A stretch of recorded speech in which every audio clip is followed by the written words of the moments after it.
গোষ্ঠে যাবে বলে মা দশমতী অপূর্ব সুন্দর করে গোপালকে সাজাচ্ছেন। সাজিয়ে কাজলের টোপ পরিয়ে কি করলেন, অনুমতি দিলেন গোষ্ঠে যাওয়ার জন্য। আর ভাই কানাই সমস্ত সখাকে নিয়ে নবলক্ষ ধেনুর পাল নিয়ে গোষ্ঠে এলেন। আজকে গোষ্ঠে আসার উদ্দেশ্যই হলো তিনি কালীয় দমন লীলা করবেন। আজকে কালীয় দমন লীলা করবেন তিনি, কারণ সুযোগ আজকে পেয়ে গেছে, দাদা বলরাম নেই। আর দাদা বলরাম নেই মানে চোখে চোখে কেউ রাখবে না, গোপালের উপরে কথা বলার কেউ নেই। দাদা বড় ছিল, গুরুজন যা বলতো কানাই তাই শুনতো, কিন্তু আজকে দাদা নেই, ফাঁক পেয়ে গেছে বাবা। আজকে এবার প্রতিশোধ নেবেন তিনি, তাই মাঠে গিয়ে খেলার অভিনয় করছেন। শ্রীরাম কি খেলবি বল?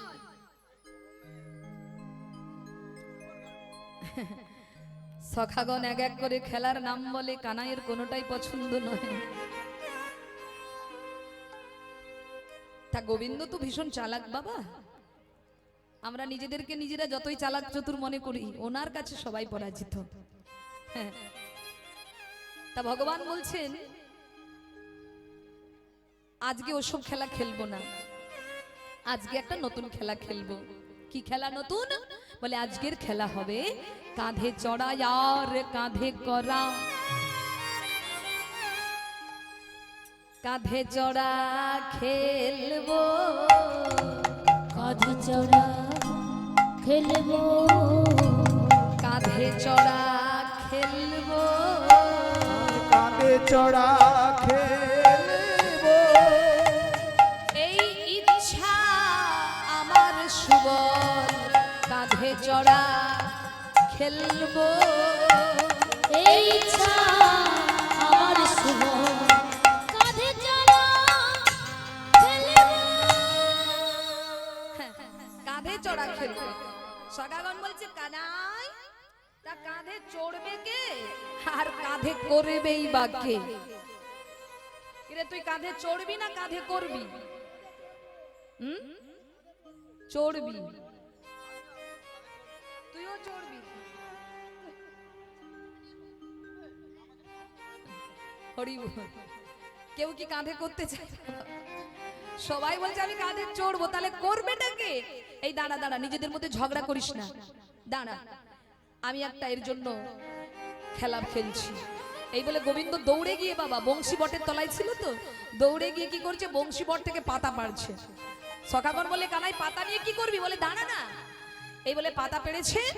আজকে 25 জন রয়েছে, দাদা বলরাম নেই, 24 জন সখা আর গোবিন্দ 25 জন, 25টি পাতা পেড়েছে। এবার 25টি পাতা পেড়ে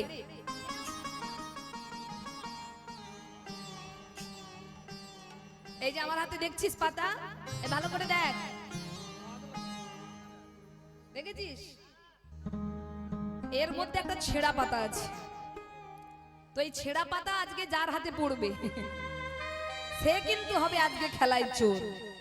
আর যে খেলাতে চোর হবে, এই যত সখা আছে সবাইকে এক এক করে কাঁধে নিয়ে এই বংশীবট থেকে ওই যমুনার তীরে গিয়ে এক এক করে রেখে আসতে হবে।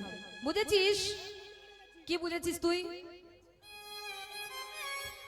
কি বুঝেছিস? হ্যাঁ, এদিকে কাছে এসে বল। বল। আজকে খেলায় যে চোর হবে তাকে বংশীবর থেকে যমুনা তীরে নিয়ে যাওয়া হবে।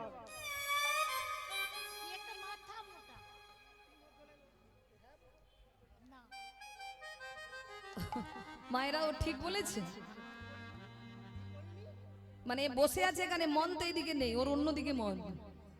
আমি কি বলেছি, যে যে চোর হবে সে সবাইকে কাঁধে নিয়ে যাবে, আর ও কি বললো, যে চোর হবে তাকে নাকি সবাই কাঁধে নিয়ে যাবে। চুপ করে বস। তাহলে কে চোর হবে? কার হাত, যার হাতে ছেঁড়া পাতা পড়বে সে হবে চোর। সুবল তুই আগে নে।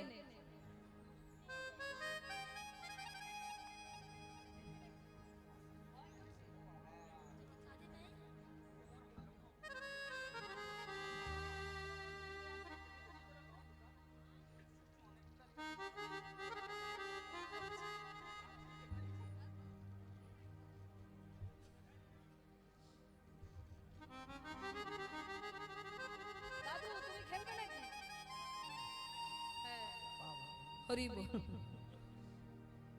তাহলে সবাই পাতা নিয়েছে, তাহলে এবার ছেঁড়া পাতা কার হাতে পড়েছে? সুবল দেখি তোর পাতা দেখি।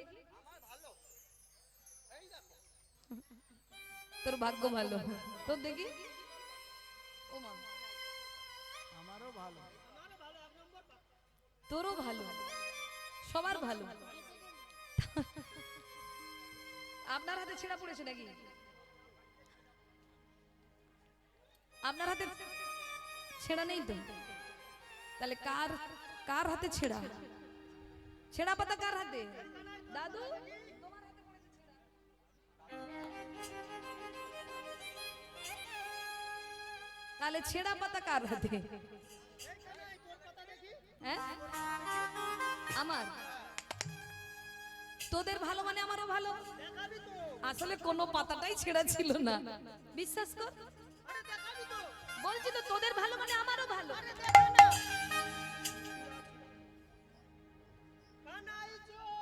কানাই চোর, কানাই চোর, কানাই চোর।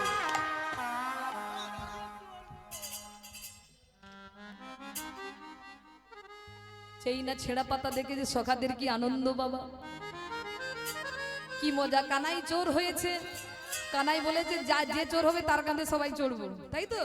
এই যেই চোর দেখেছে শ্রীরাম সুদাম লাভ দিয়ে বলে আমি আগে চড়বো, সুবল বলে আমি আগে চড়বো, শ্রীরাম বলে আমি আগে চড়বো, বসুদাম বলে আমি আগে চড়বো, সবাই কানাইয়ের কাঁধে উঠবার জন্য ছটফট করছে, আমি আগে চড়বো, এ বলে আমি আগে চড়বো।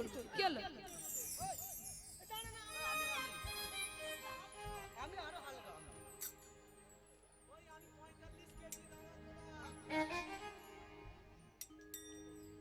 সবাই কানাইয়ের কাঁধে ওঠার জন্য ঠেলাঠেলি শুরু করেছে বাবা, কিন্তু যাকে কাঁধে করবে বলে গোবিন্দ ইচ্ছা করে মাঠে আজকে চোর হয়েছে। তিনি কে? কারণ ভগবান যত লীলা করেন কোনো না কোনো কারণ থাকে তার পেছনে। তাহলে যাকে কাঁধে করবে বলে ইচ্ছা করে চোর সেজেছে বাবা, তিনি হলেন প্রিয় সখা, যার নাম হলো সুবল সখা। হরি বল। খুব মন দিয়ে কথাটা শুনবেন। সুবল সখা যিনি পূর্বে ছিলেন বিভীষণের পুত্র, যার নাম ছিল বাবা তরণী। কি এমন কর্ম তিনি করেছিলেন বাবা, যার জন্য ভগবান তাকে কাঁধে নেবার জন্য এমন খেলা খেলছেন। দেখুন, ঘটনাটা আপনাদের প্রায় সবার জানা, তবু একটু বলি। যখন রাম রাবণের যুদ্ধ হয়েছিল, তখন রামের সঙ্গে যুদ্ধ করতে গিয়ে রাবণের সমস্ত বড় বড় বীর যোদ্ধারা পরাজিত হয়েছিল। রাবণ বড় চিন্তায় পড়ে গিয়েছিলেন, আগামীকাল কে যুদ্ধে যাবে।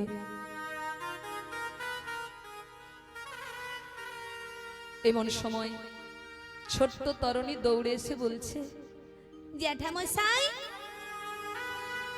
ও জ্যাঠামশাই, তুমি কোনো চিন্তা করো না গো, আগামীকাল সকালবেলায় আমি যাব ওই রামচন্দ্রের সঙ্গে যুদ্ধ করতে। তুমি শুধু একবার আমাকে অনুমতি দাও জ্যাঠামশাই, আমি যাব আগামীকাল যুদ্ধ করতে। চুপ কর, চুপ কর। এইটুকু ছেলে, সে কিনা যুদ্ধ করতে যাবে? যা মায়ের কাছে যা, যা। ও জ্যাঠামশাই, তুমি একবার আমাকে অনুমতি দাও, আমি জিতে আসব। শোন, আমি তোকে অনুমতি দিতে পারবো না, তুই তোর মায়ের কাছে যা। তোর মা যদি তোকে অনুমতি দেয় তবেই তুই যুদ্ধে যাবি, যা মায়ের কাছে যা। সত্যি বলছো জ্যাঠামশাই? আমার মা অনুমতি দিলে আমি আমি যুদ্ধে যাব? হ্যাঁ। যেই না হ্যাঁ বলেছে, ছোট্ট তরুণী ছুটতে ছুটতে মায়ের কাছে এসে মাকে জড়িয়ে ধরেছে। মা, মা গো, ও মা, তুমি আমাকে অনুমতি দাও মা, আগামীকাল সকালবেলায় আমি যাব ওই রামচন্দ্রের সঙ্গে যুদ্ধ করতে। তুমি আমাকে অনুমতি দাও। সেই না বলেছে, সঙ্গে সঙ্গে মা সরমা দেবী তরণের মুখটা চেপে বলল, চুপ কর বাবা, চুপ করো, চুপ করো, কথা বলিস না বাবা। ওরে রামচন্দ্র যে ভগবান বাবা, ভগবানের সঙ্গে কেউ কি যুদ্ধ করে পারে রে বাবা? তুই যে অতীব বালক শিশু, তুই কি করে যুদ্ধ করবি? মা, আজ তাহলে আমার মনের কথা তোমায় বলি, শোনো মা। তুমি ভাবছো আমি সত্যি সত্যি যুদ্ধ করতে যাব, কিন্তু না মা, আমি যুদ্ধের ছলনা করে আমি যাব প্রভু রামচন্দ্রের চরণ পেতে। মা, মাগো, রাক্ষস কুলে জন্ম আমার, যে ভগবানকে পাওয়ার জন্য সাধনা লাগে, তপস্যা লাগে, আমি তো কোনোটাই করতে পারিনি মা। তাই আজকে যদি যুদ্ধের ছলনা করে আমি যদি যুদ্ধক্ষেত্রে যাই মা, তাহলে মৃত্যুর আগে আমি প্রভু রামচন্দ্রের দর্শন পাবো। নিতাই গৌর হরি বল। যেই না বলেছে এই কথা, মা সরমা দেবীর চোখ দিয়ে টপ টপ করে জল পড়ছে। বাবা, তোর অন্তরে এত প্রভু ভক্তি বাবা, আমি তোকে করিলাম আশিস, তুই যেন এই লঙ্কায় আর কোনোদিন ফিরে না আসিস। যা বাবা, আমি তোকে আশীর্বাদ করছি বাবা, তোর মনের ইচ্ছা, তোর মনের বাসনা পূর্ণ হোক বাবা। আমি তোকে আশীর্বাদ করছি বাবা, আমি তোকে আশীর্বাদ করছি।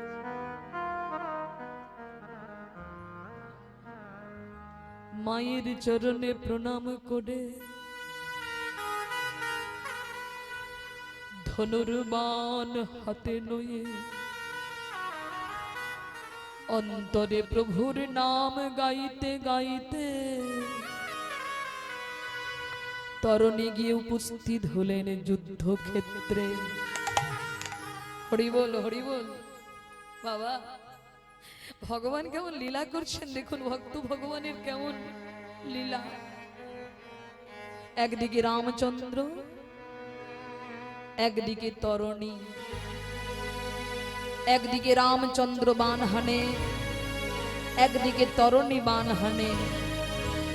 কিন্তু আশ্চর্য ঘটনা বাবা, ওই ছোট্ট তরণীর কাছে ভগবান বারে বারে হেরে যাচ্ছে। যতবার বাণ মানে রামচন্দ্র, সেই বাণ ফুলের মালা হয়ে তরণীর গলায় গিয়ে পড়ে।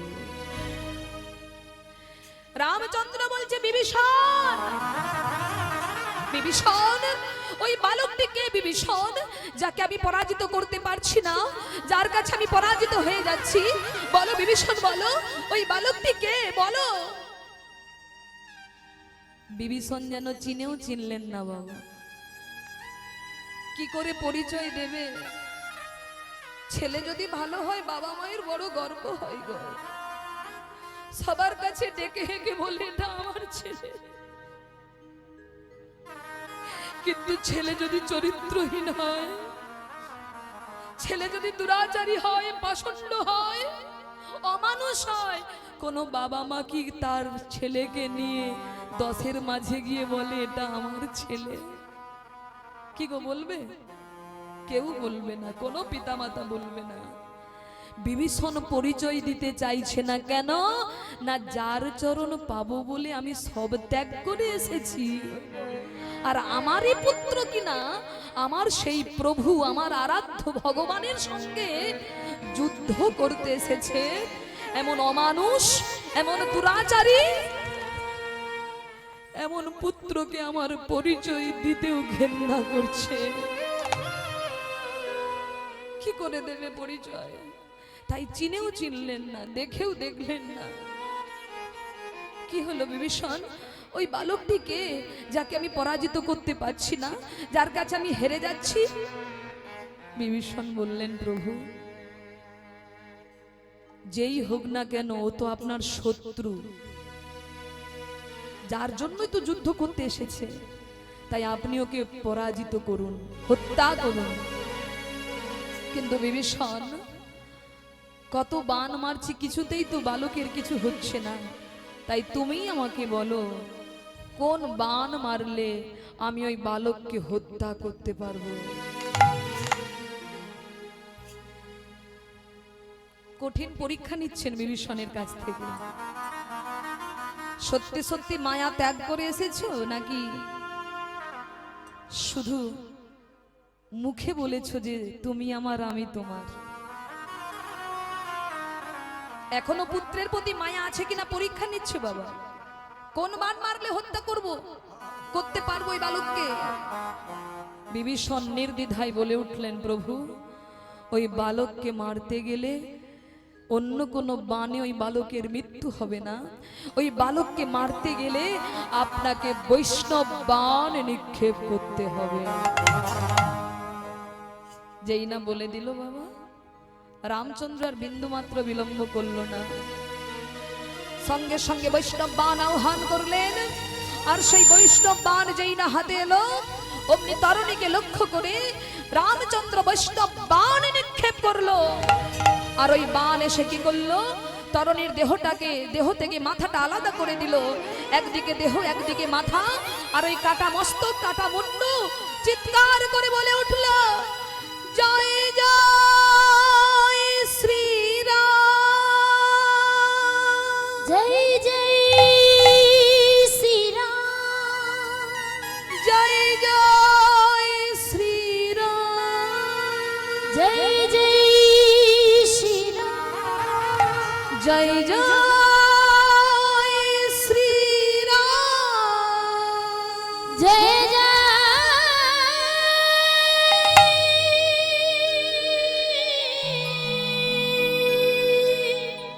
শ্রীরাম। যেই না সেই কাটা মুন্ডুটা প্রভুর জয়গান গাইছে, বিভীষণ আর থাকতে পারেনি বাবা। অমনি ছুটে গিয়ে পুত্রের কাটা মস্তকটা বুকের মাঝে জড়িয়ে ধরেছে। ওরে তরণী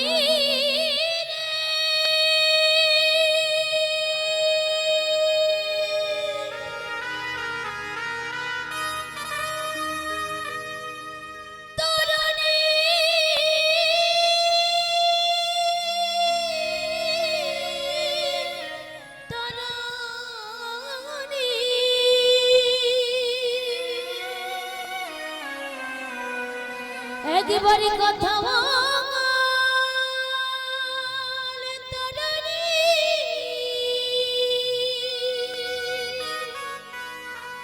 ওরে আমার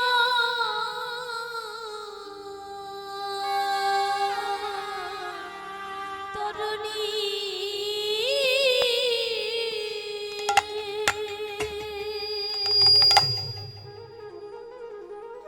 জয় জয় শ্রীরাম,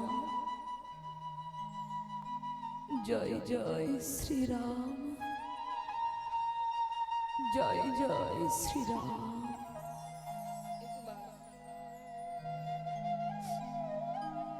যেই না ভগবান রামচন্দ্রের জয়গান গাইছে, বিভীষণ শক্ত করে পুত্রের কাটা মস্তকটা চেপে ধরেছে বাবা। মানুষ বেঁচে থাকতে থাকতে প্রভুকে ডাকলো না, আর দেহ থেকে মস্তক আলাদা হয়ে গেল, কাটা মস্তক রাম নাম গাইছে। তার মানে কতখানি ভালোবাসলে, কতখানি ভালোবাসলে কাটা মস্তক আমার প্রভুর জয়গান গাইতে পারে, তাই পুত্রকে চিনতে পারেনি। তাই বাবা কি করেছে, পুত্রের কাটা মস্তকটা বুকের মাঝে জড়িয়ে ধরে কাঁদছে। ক্ষমা করে দে বাবা, আমায় তুই ক্ষমা করে দে।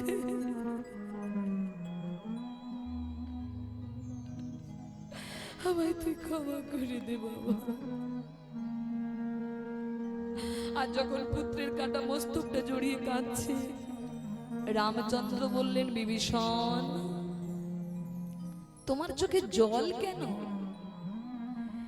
এর পূর্বে আমি তোমার কত আপনজনকে হত্যা করেছি। কেউ তোমার দাদা, কেউ তোমার ভাই, কেউ তোমার বন্ধু ছিল। কই তাদের মৃত্যুতে তোমার চোখে তো জলের বিন্দু দেখিনি বিভীষণ। কিন্তু এই বালকটিকে বিভীষণ, যার জন্য তোমার চোখে এসেছে জল, বলো বলো বিভীষণ, এই বালকটিকে? চুপ করে আর থেকো না, বলো। প্রভু,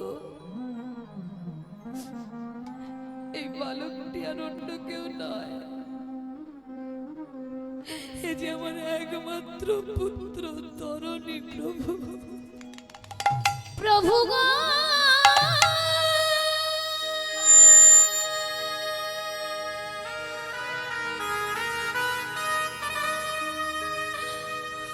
প্রভু গো,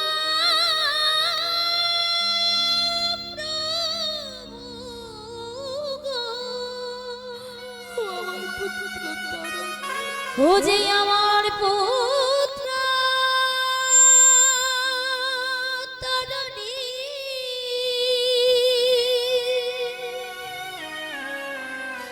ও যে আমার পুত্র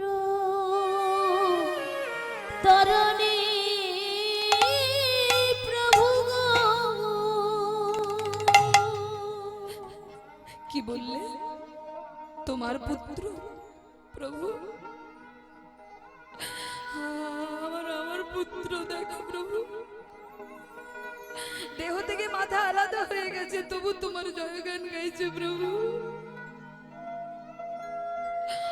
আজ আমি পুত্রের হয়ে তোমার কাছে একটি নিবেদন করি প্রভু, আমার পুত্র এ জন্মে তোমার তো সেবায় লাগতে পারেনি প্রভু। তোমায় শুধু ভালোবেসেছে, কিন্তু সেবায় লাগতে পারেনি, তোমার সঙ্গ সে পায়নি। তাই প্রভু, তুমি কথা দাও, আমার এই পুত্রকে তুমি পরজন্মে তোমার সঙ্গী করে নেবে। আমার পুত্রকে তুমি তোমার চরণের দাস করে নেবে। রামচন্দ্র বললেন, কথা দিলাম বিভীষণ, আমাকে যে চায় আমি তাকে চাই, আর আমাকে যে না চায় আমি তারে না চাই। যার বদন দিয়ে এত সুবল উচ্চারিত হচ্ছে, আমি কথা দিচ্ছি বিভীষণ, তোমার এই পুত্র হবে পরজন্মে আমার প্রিয় সখা, যার নাম হবে সুবল সখা। আর সেদিন ভক্তের ঋণ শোধ করবার জন্য আমি নন্দের নন্দন কৃষ্ণ হয়ে জন্ম নেব। আর খেলার ছলে আমি কি করব জানো? আমার এই ভক্তকে আমি কাঁধে করে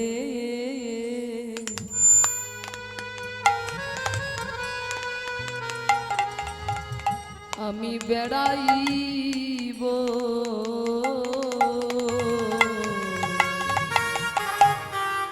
আমি কাঁধে নিতাই গৌর হরিব করে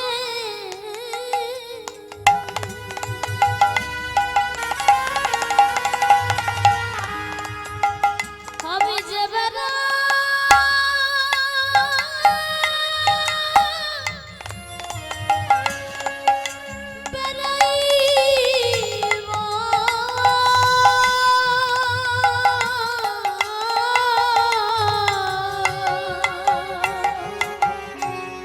ভক্তমণ্ডলী, ভক্তিমতী মায়েরা, কীর্তন শুধু শুনলে হবে না, একটু অন্তর দিয়ে ভাবুন। ভগবানের জন্য যদি কেউ কিছু করে ভগবান তার জন্য অনেক করে, অনেক। কিন্তু বাবা বলুন তো, এখানে যারা যারা বসে কীর্তন শুনছেন বাবা, আপনারা যাদের জীবনে বার্ধক্যকাল এসেছে, আমার থেকে বয়সে আপনারা অনেক বড়, অনেক জ্ঞানী, আপনারা অনেক কিছু দেখেছেন আপনাদের ওই দুটো চোখে, যা আমি দেখিনি। আচ্ছা বলুন তো বাবা, সারা জীবন তো সংসারের জন্য করে গেলেন, ছেলে বৌমা নাতি নাতনি সবার জন্য তো গাধার খাটুনি খাটলেন। বলুন তো বাবা, সংসার থেকে কি পেয়েছেন? ছেলে বাবা বলে ডাকছে এই আনন্দ, নাতি দাদু বলে ডাকছে এই আনন্দ, কি পেয়েছেন জীবনে? হরি বল। ব্যথা ছাড়া, যন্ত্রণা ছাড়া, কষ্ট ছাড়া জীবনে কেউ কিছু পাননি।